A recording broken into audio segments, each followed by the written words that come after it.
Hi, this is Curt Towne, your host of This Town Rocks. In this week's episode, my good friend Henry Paul, the Outlaws, Blackhawk, and the Henry Paul Band. He's going to tell some great stories. You can't miss it. I want to see you right here for This Town Rocks.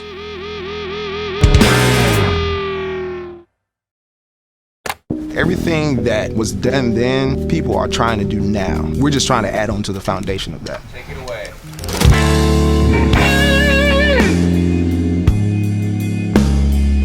Strat has always had a sound within, itself. It's the root of all music that'll always be relevant. I just love this guitar. It's just something about it that when you hear it, it just takes you to another place. It's classic, it never gets old, and it just feels good.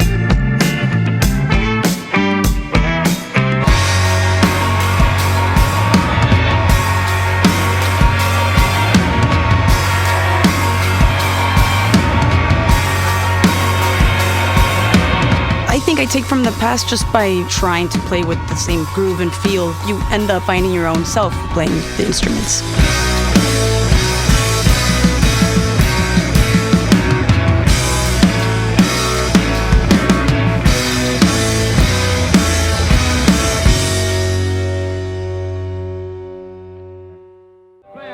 One of the best rising hardest bands around. The Henry Paul Band from Tampa, Florida. How about it?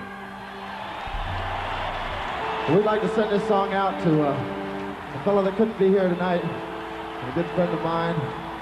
His name's Ronnie Van Zant, and this is for him, okay?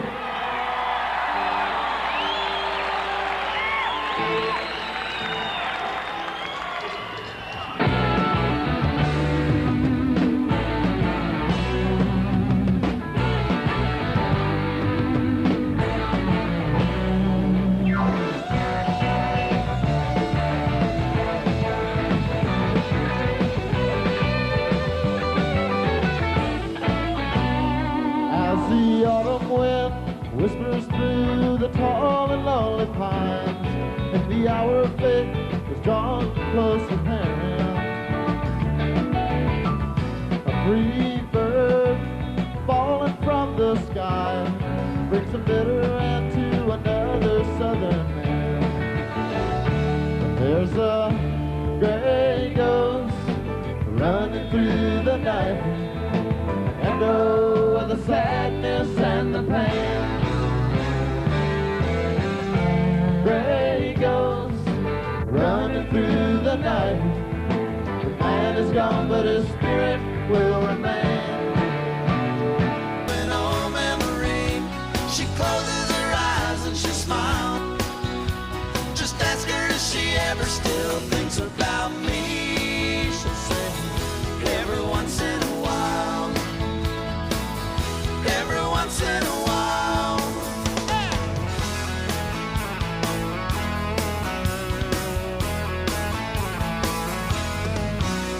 She tries to forget, but she hasn't yet. Not a single day goes by. The feeling again reminds her of when I held her tight. It felt so right. She opens her heart to an old memory. She closes her eyes and she smiles. Just ask her if she ever still thinks about me. She'll say, every once in a while. Every once in a while. Yeah.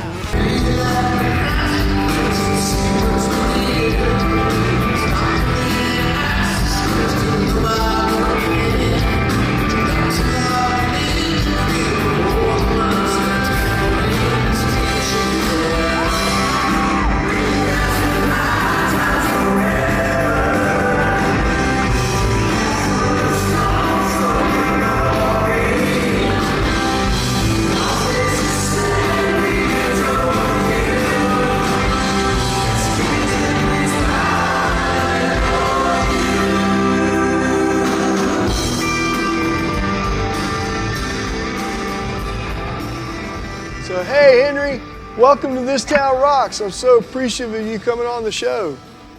Nice to see you, Curt. I really do appreciate you coming. I know that you've been busy with lots of different things. We've been catching up the last few days and all kind of fun stuff. And I don't know, have you had a chance to see any of the shows yet? Have you had any of that?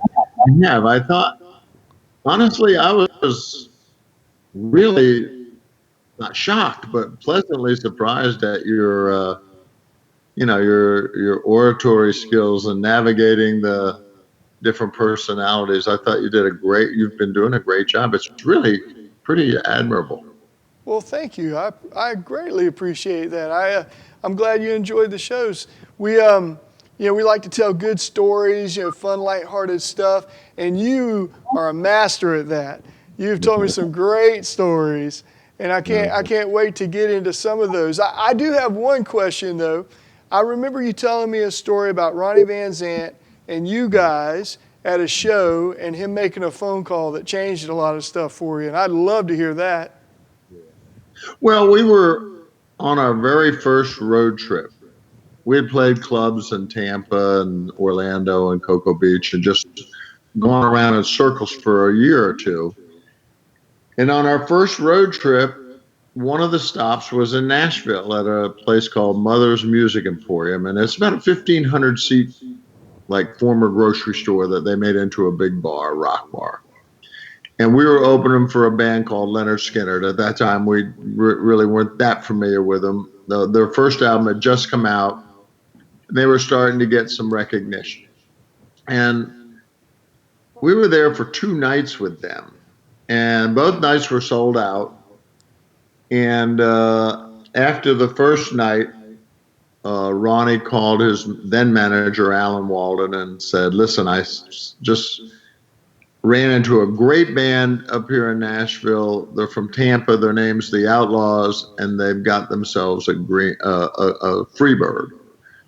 And he had seen the band and had seen us play Greengrass and High Tides, and he got the message. And so Alan, at that time, was a very, obviously highly connected and powerful man. And he was able to make some phone calls. He could afford to take us into the studio and let us cut some demos. And we wound up getting a record deal with Arista. So, Ronnie was instrumental in helping us get out of the bars and on the road. Wow, that's a very cool story. That's a very cool story. Yeah, I'm sure you're like I am when it comes to that. I know I am with regard to you. I've told you this before, that I think that you and your band have an opportunity to do something great. Well, thank you. I know it's not 1975, but you have a great band, great people in the group. Thank you so much. And it would be great to see you guys get a break. Same way with Blackberry Smoke when they got a break and caught on. It was exciting to me, and I hope that that you guys get that opportunity, because you guys are really, really good. And Barry sounds great, you sound great. The whole band is really good. I'm feeding my dog treats as we talk so he doesn't bark. Well, my dog. I certainly do appreciate it. See him. Oh, that's cool. What's his name? Hurley. Oh, that's cool. That's awesome. I've never had a dog that talks. He knows what he wants, and he's a mess. That's great. That's great. Yeah, speaking of Barry, I know you guys were in the Henry Paul band together, and you have a long history together. And he tells me some of the coolest stories. He tells me about when you guys did the volunteer jam with Charlie Daniels, and he told me about different shows with Rolling Stones. And I'd love to hear some of those stories from you. What were some of the highlights for you in that as well? Well, the HPB was sort of a little bit late to the Southern rock phenomena. So we kind of tagged in at the 11th hour, and we had a great band.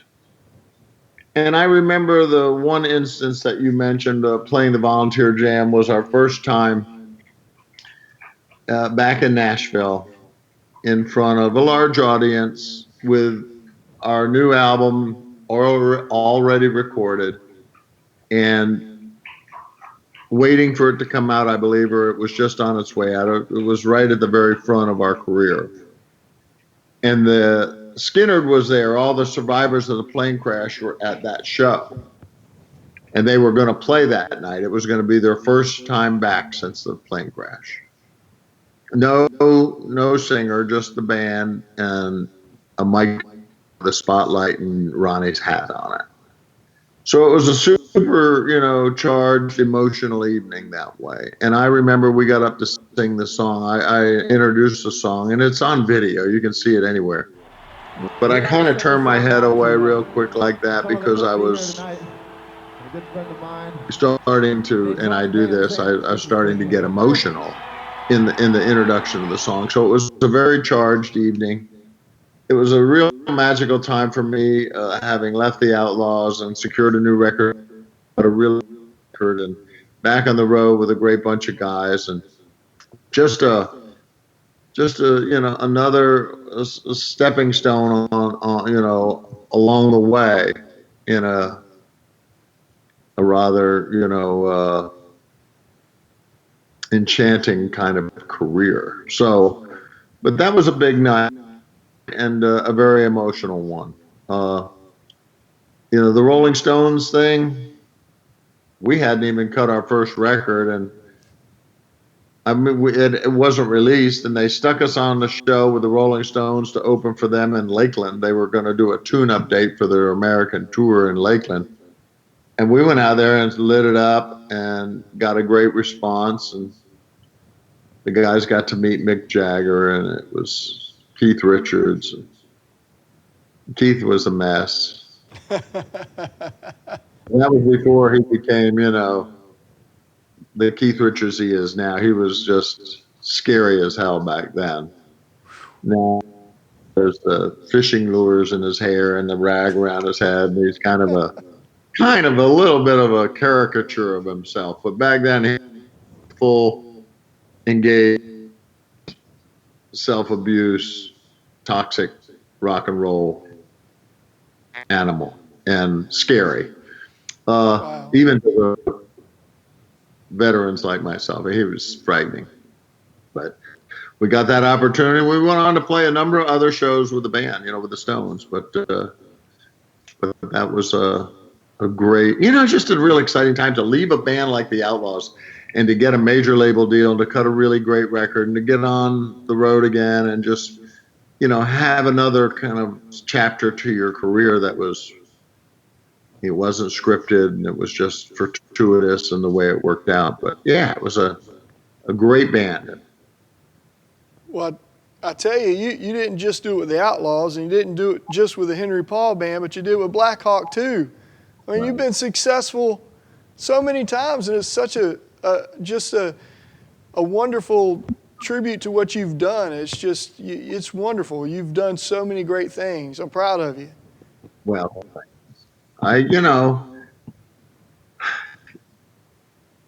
first you have to see it. If you can see it, you can be it, but you have to be able to see it. And I've always had this unique ability to pull together and put a show on, It's just one of those rare talents that there's an ambitious quality that comes with it and a work ethic quality that comes with it, but there's also the desire to do something that you sort of imagine and pursue that vision, and you surround yourself with great people, and then, the way that I interact with you, even long before this TV show or whatever we're doing, was always an outgoing embrace of you as a talent, just because I saw something really appealing in what you did. And so through my whole career, I've always embraced other people and always established relationships. So when I wanted to put the Henry Paul band together, I knew who to call. Yeah. And Barry was the last guy in the band, and I met him through a friend. But I mean, it was just, it's just, you can kind of imagine it and piece it together in your mind and go out and build it and make it happen. And then that's happened over and over for me, luckily. Yeah, no, it's great. I know. I remember watching you on one of the cruises, and it's about pride, and I was mesmerized while you guys were playing that song. It was just, I love it. It's still one of my favorite songs that you do, and the new album is great. I bought it on vinyl because I love vinyl. And I just couldn't wait to get it on vinyl. So I had to get it on vinyl. But I love it. It sounds so good. And I've listened to it on all the different digital outlets. And I listened to it on vinyl. And honestly, the vinyl record you guys put out this time, the sound quality is phenomenal. On that, I play all the records on my same record player. And that sounds so good. You guys did such a great job. Well, thanks. Well, I mean, it was so exciting to see the response that the record got. I had kind of gotten to the point with it where after It's About Pride, I thought, well, that was a good record. And then we cut a double live record, and it was sonically and musically really solid. And we cut a lot of songs that had never been cut before that from the band's catalog, some of the more obscure things. And then we did it to deliver another studio record, and it was hard work writing all that and arranging it and getting everyone together and going in the studio to record it. So I thought to myself, God, this is the last one of these I'm going to do because there's just too much work. And, it's not like you're on a major label and you're going to make a lot of money from it. You're just doing it because you feel an obligation to the fans and I think to yourself and your tenure as the leader of the band to put something good out there. And so when I saw the response to Dixie Highway, I was inspired to rethink the idea of not doing that again. And as the band matured in the studio and we got to the back half of the record, and we were going in, cutting 2 and 3 sides at a time, and it was like, wow, this band is phenomenal. Yes. I just got excited about it again. So I said, screw it. I'm going to go write another Outlaws record, and I'm going to cut a new live record with this band. And I know I'm going to do at least 1, maybe 2 new studio records with the Outlaws. And I'm just going to kind of keep the ball moving because it's so much fun to be in this band, and all the people in it are such pros. And yes, so I'm going to, Blackhawk is the same way. Dave and I are, incredibly invested in that. And I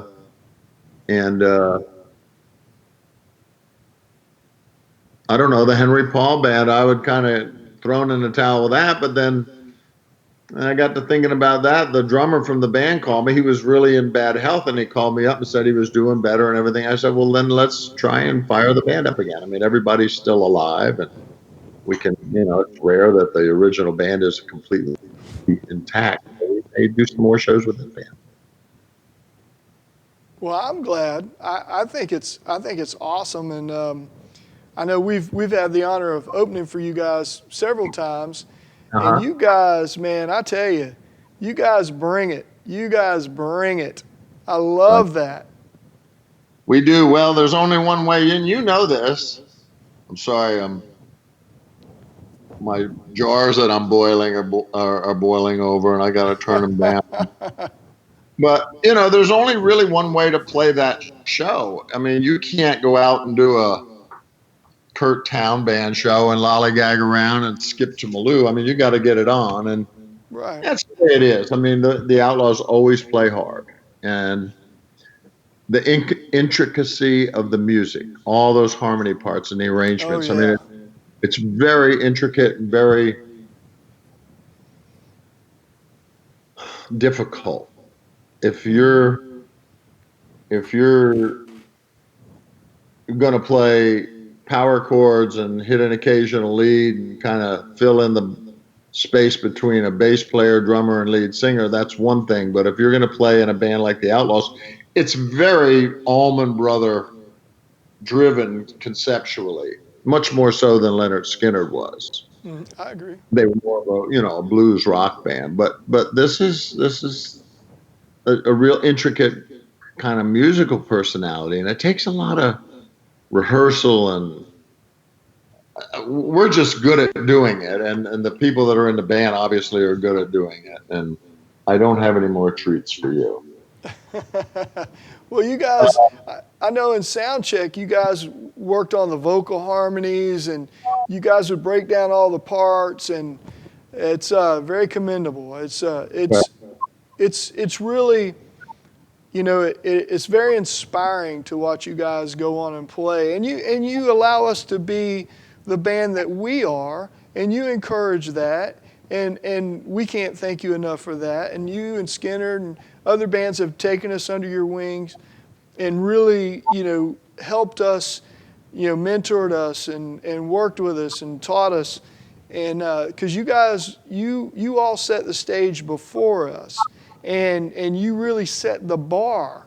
And so it's something that we, try to live up to and respect all of you by doing our part, woodshedding and working hard and all those work ethics that I learned, from Skinner and the guys that were wonderful enough to teach me, So you guys, it's very inspiring to watch you go out and play and have fun. And I'm sitting there watching you guys, and you're playing this amazing stuff, and you're smiling and having a great time. And it's just like, my God, these guys are awesome. You guys really are. Well, we're trying. We have a goal too, an individual and collective goal to prove a point. You know what I mean? Like, live up to our own expectations, not, Sure. kind of hang our hat on the past and go, okay, we're going to do Freeborn Man and Greengrass and High Tide and Hurry Sundown. We're going home. I mean, we're continuing to try and reinvent ourselves and remain relevant. Sure. And we have some great ideas. Unfortunately, everyone has a part in this particular, disappointment from the standpoint of the year. We have a great new musical show planned, and we're all excited about breaking out. We're doing a little acoustic set, bring all the new songs off the new album into the show, and just have another, nice couple hours worth of music, and just show a little bit more depth and dimension of the band musically and personality wise, and bring the personalities more to the forefront. And we just got shut down, and so we're all at home now. But everybody's cool. Money's tight. Yeah. I'm working on a Blackhawk double live acoustic record. Dave and I are going to cut a new Blackhawk studio album this year. Great. There's lots to do if you're me, but the Outlaws and Blackhawk as well. I mean, to go back out on the road with those bands, we're anxious to go out and deliver on what it is we set out to do for the year. I agree. We all are itching to get back out there and play and meet new people and make new friends, and I'm certainly looking forward to it. I know my band, we're all itching to get back out there and do it, and I know all of us are. So as soon as we can, we will. Well, let me just say this too. The Southern rock musical phenomena with the Allman Brothers, Marshall Tucker, Leonard Skinner, Charlie Daniels, the Outlaws, Elvin Bishop, Wet Willie, and later Molly Hatchet. But that phenomena was such a endearing part of the American musical landscape, and was such a point of pride for me to be a part of. Not only then, but now. Absolutely. Losing Charlie Daniels here recently was a huge blow to us as parts to this musical puzzle. And personally, there was another layer to that, but I mean, the genre itself just took a big hit. And so we're just trying to, kind of help. We're not a household name. Not everyone knows who the Outlaws are. I would venture to say everyone knows who Leonard Skinner is. I mean, for God's sakes. But we're not that band. We're not that household name, big time Hall of Fame act. We're a smaller, equally talented, but different musical personality type band, very, unique to ourselves. And we're just 100% committed to keeping the music that we love and we grew up helping to invent and play alive. And we're just committed to just continuing on. And I turned 71 this August. Charlie made it to 83. If I have another 5 years left, maybe more. I don't know. I mean, I'm up for that. I hope so. But, Many more. But we just want to go out there and write good music, make good records. We know they're not going to be on the radio. We know there's no, pot of gold at the end of that rainbow. But we do it for ourselves. We do it for the band. We do it for our fans. And I don't want to sound self-righteous, but damn, we're committed to that. And that's great. We walk that walk. Yeah. And show people that we're there for the legacy of the Outlaws and the fans that still love the group. Well, there are many, many of us fans that still love the group. And you were mentioning some of those names with Leonard Skinner and Charlie Daniels and Marshall Tucker. And I know you guys toured a lot together in the early days. You guys really were the ones that went out there again and set that stage. Tell me some stories about that. I've seen bills with all of you guys on the same bill at the same time. Tell me some stories, some fun stories about that.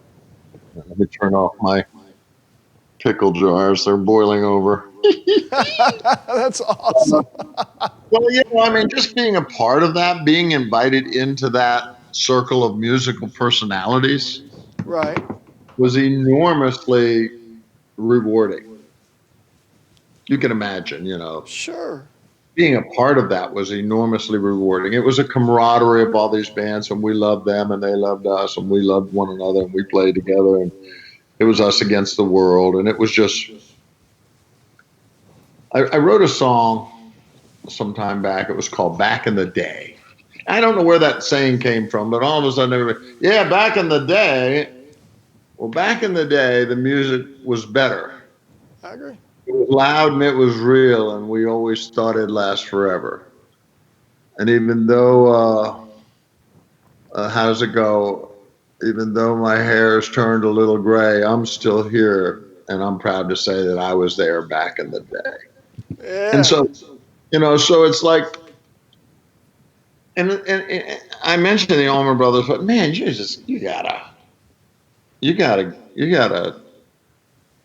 gotta acknowledge what that was. And you have to, everybody got on that. Charlie, everybody. I mean, we all got on that. Tucker, Skinner, not so much, but the spirit of what that represented, the Confederate flag, long before it got rightfully sort of maybe defined and sort of dealt with accordingly. But back then, it didn't mean anything to us. We were from the South, and we had our rebel flag. But it was such a magic moment, and it wasn't political, and it wasn't racial, and it was just musical, and it was just spiritual, and it was just a connection. And everybody loved one another's group, and we went out to whoop them. but we also went out. We also respected them. Sure. So it just was a magic moment, and to be a part of that. Our first record came out in '75. I think Marshall Tucker's came out in '71 or '2. Leonard Skinner came out in '71 or '2. So we were a couple years behind everyone. But we were a really good band, and we played hard, and we went out and we won their respect, and we had success at radio, and we became part of the landscape.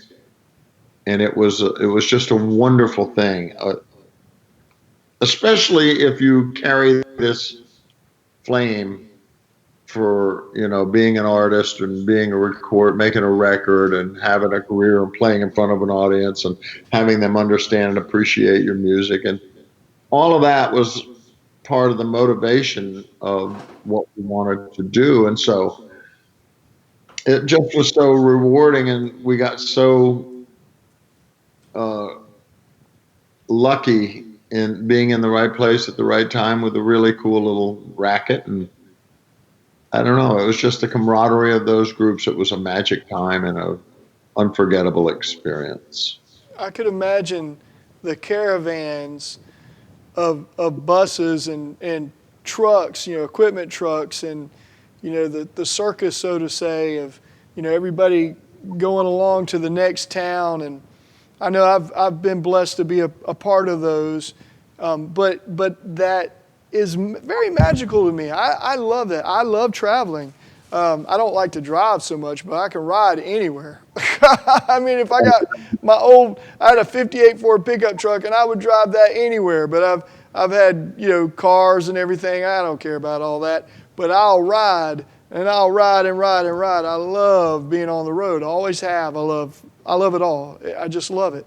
And so to have that it's very magical. You go into another town, and I've been to many towns. I've seen the backs of all these buildings, but rarely ever seen the front. Right. Well, I got to ride on Leonard Skinner's bus. We played with him in Dothan. This is like 1974. We opened a show for him in Dothan, Alabama. After the show that night, Ronnie invited me to ride with him on the bus over to Jackson, Mississippi. Probably a 4-hour, maybe 4 or 5 hour drive. So we left town and we were riding, and everybody was, drinking, and this is 1974. So it was, but after everything died down, everybody kind of went to bed, and I was up in the front jump seat with the driver, and I was riding along. Ronnie was still up, and we were talking, and he was telling us stories about where we were and what went on there, and it was about the civil rights movement and the character of the South in the mid-'60s and how violent and disturbing it was, what happened here and what happened there. And it was like, heavy sort of conversations with this bus driver who was from down there and knew about it. And I'm sitting up in the front lounge with Ronnie, and he's telling us these stories, and we're kind of, wow. Ronnie telling me, how much he loved Jimmy Rogers and how much he loved Merle Haggard. And if Ronnie was alive today, it would not surprise. I would have expected him to become a country music personality had he survived. He had if you listen to those early Skinner records, they were very, very organic and very charming, and there's a lot of depth to them musically, stylistically. All the acoustic blues stuff. I got my pistols in my pocket. I'm Alabama bound. Yep. All of them. It wasn't just bash, bash, bash. It was like he had a side to him that was very Jimmy Rogers, and he and I related to one another on that level. We both shared that affection for Merle Haggard. So Again, the camaraderie. Toy Caldwell giving me a 357, single action revolver, or Charlie Daniels giving me a really nice cowboy hat right off his head.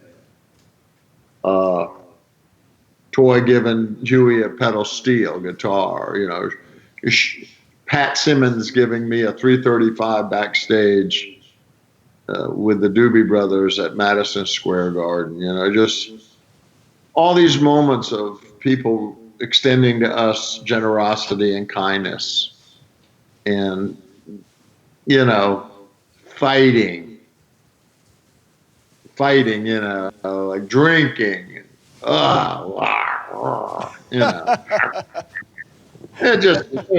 It was crazy, but it was really great and enormously impressionistic on our lives collectively and individually. That's fantastic. I know there's a book called Southbound that I got recently, and I've gotten it quite some time ago. Forgive me on that, but I haven't really had a chance to read too much of it because I read books all the time, and I've got a plethora of books. Just ask my wife, and it's always history or music history because that's what I love. And so anyway, I just got that book where I'm starting to read it, and it's got different chapters on all you guys, and basically, a little bit of a storyline about each one of your bands, and it's really cool to see that and to be able to read it and learn from it. And so I'm a Floridian, right? And I know you guys are based out of Tampa. And so what was the scene like in Florida when you guys were forming and when you were starting to really kind of become your own band with the Outlaws? What was it like, to kind of do that? Well, it was during the glam rock popular era. I mean, Iggy Stardust and I don't know. There was a very significant British Led Zeppelin. While they were a very musical group, they were also very blatantly sexual. Whereas Southern bands, not so much. They didn't play the P card hard. They just played the music card, and that goes back to the Allman Brothers. I mean, Greg was a good-looking guy, and he got the long blonde hair and all this, that, and the other. But he was just, Ray Charles reincarnated and a great songwriter. The bars in Tampa, there are a lot of glamorous, knockoff cover bands that, would play clubs and get more money than us. And we'd come in and play Badge, Tequila Sunrise, Blue Skies. Our choice of outside songs were very eclectic and very musical. We wouldn't play the hits. Whatever the hits were, we weren't playing them. And so we were penalized to a degree. We couldn't play a lot of the more commercial rock and roll bars because we didn't play that kind of music. We were kind of a cowboy rock band before they were very popular. But being who we were gave us a chance to become the Outlaws, who people found out about later. Had we gone down that sort of other path, we maybe would have made a little bit more money in the short run, but we would have never had the career that we wound up having. So we just had what we had. We traveled in a very modest sort of form and fashion, the same way all bands do when they're young. We were very tight-knit group, looked out for one another. And we used to play a number of the same bars, and we would just it would be like a cycle.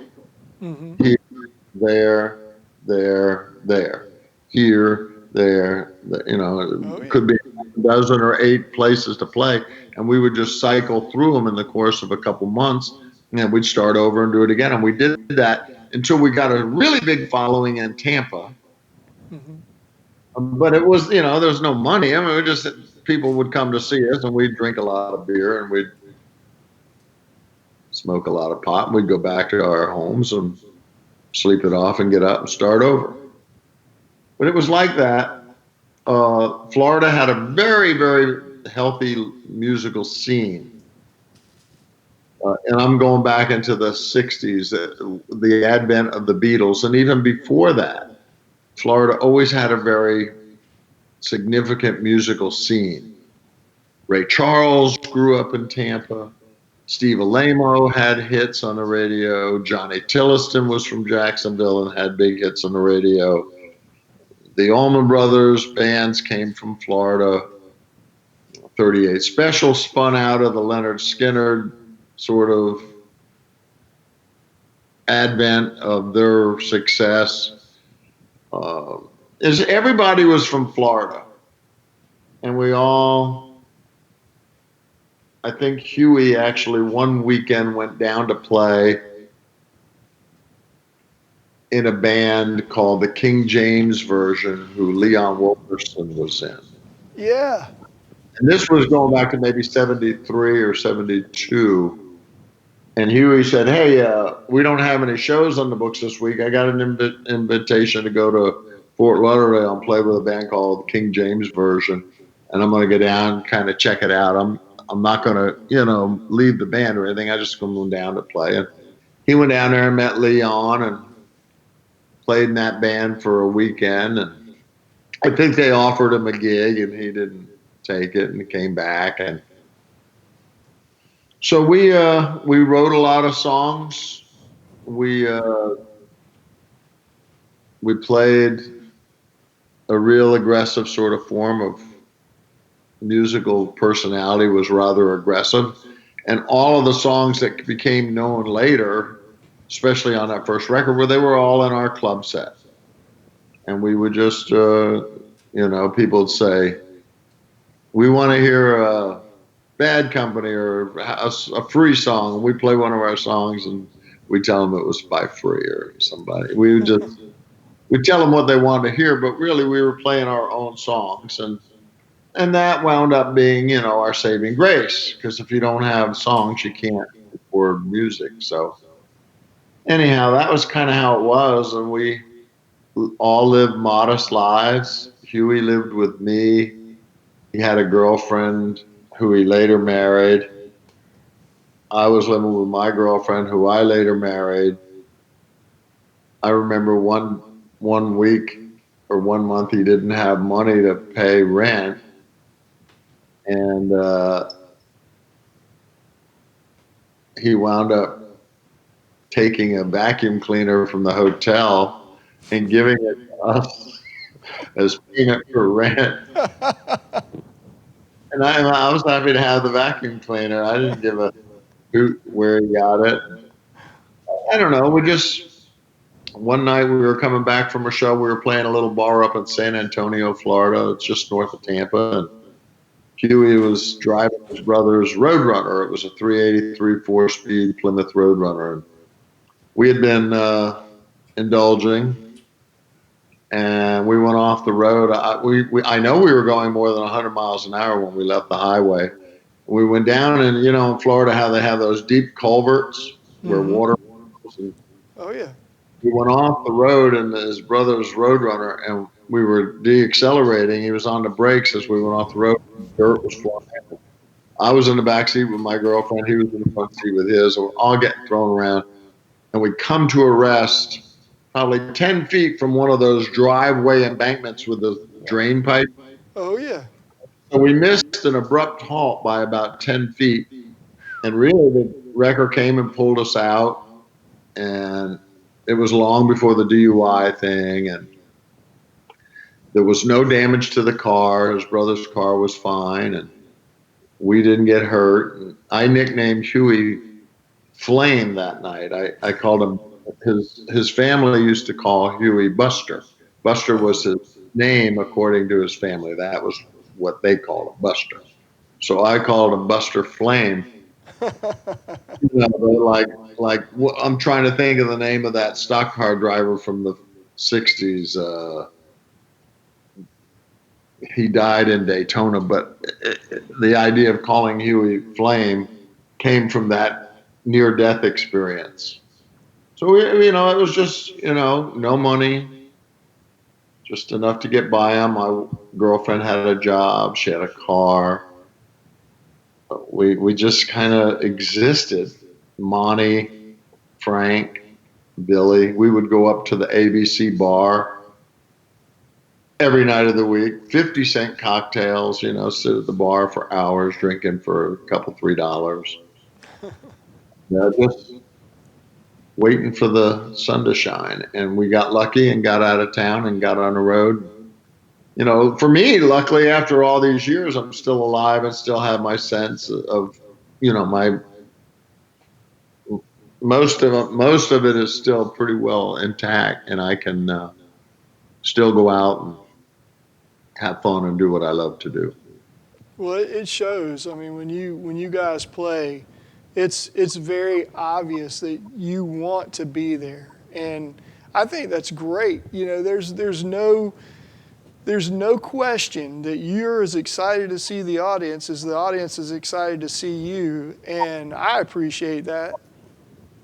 Well, I saw you in the audience that night. We were doing It's About Pride, and I directed that lyric in the third verse at you, and I know you got it because I just know you got it.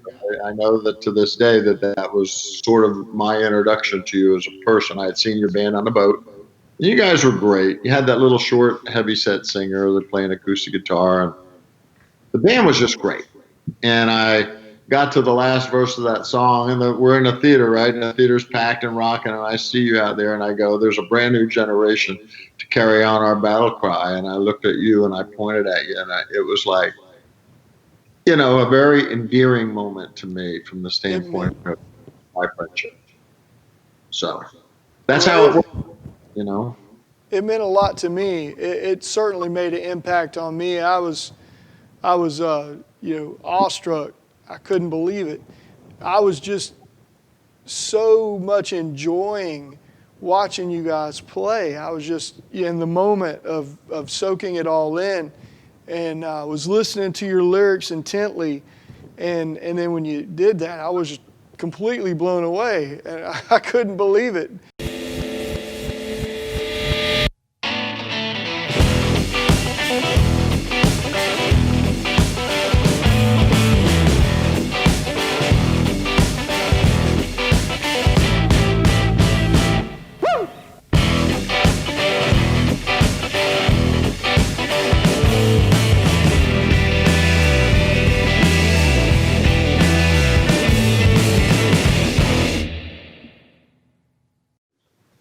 But, there's a very emotional, investment in all of this. It's not rock stardom. It's not notoriety. It certainly isn't money. It's a spiritual thing. And I fought hard for the Outlaws, and I get up every day and do my best to maintain the level of commitment to them, and to give you an opportunity to be on a show with me gives me great joy.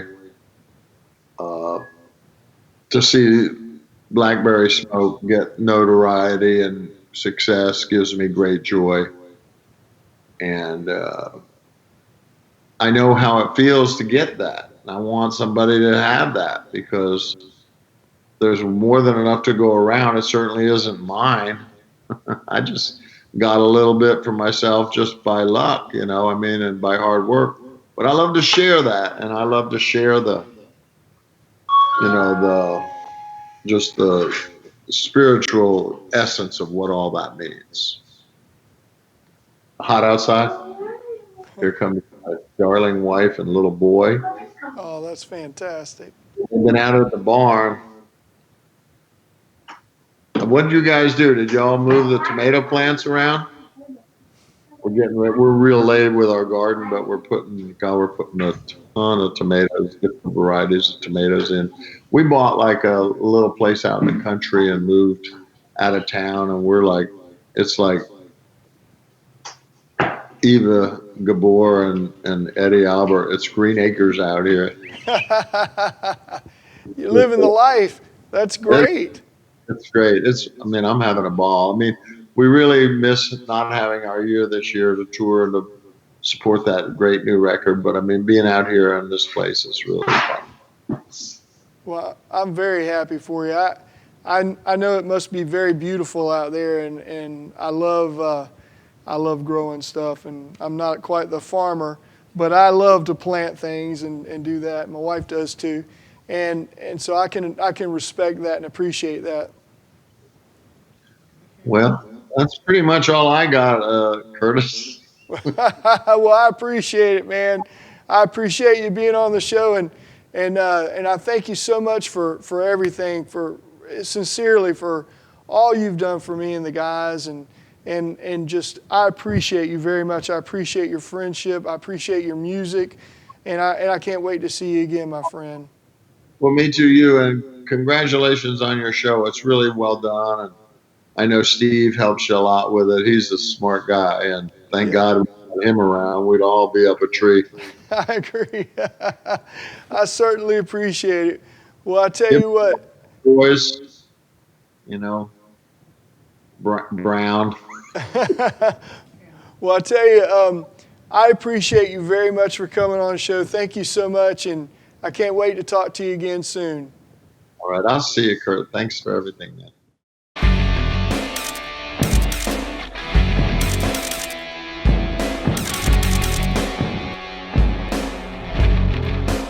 The coolest icon in music just got cooler.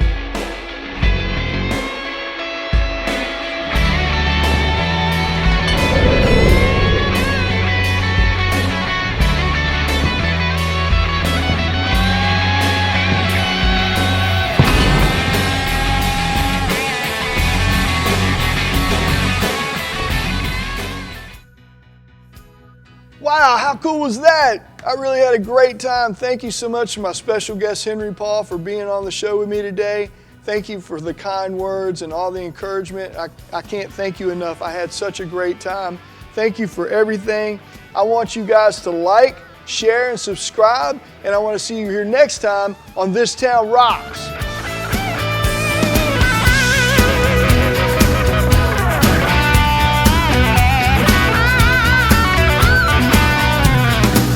You put me out on the side street. It's a cold war on the concrete. And baby, your love is so bittersweet. It's gonna be the death of me. Roll me over like a cyclone. My name's Henry Paul, and This Town Rocks. Baby, when I'm dead and gone, you'll be standing in a cold, cold rain. Oh, yeah. I've been ransacked, I've been bushwhacked. You lead me on, then you double back. I'm on the right side of the wrong tracks. You're giving me a heart attack. Roll me over like a cyclone. Call my name on a tombstone. Baby, when I'm dead and gone, you'll be standing. Hi, this is Henry Paul from the Outlaws and the Henry Paul Band, and I want to know what gets you amped. Yeah.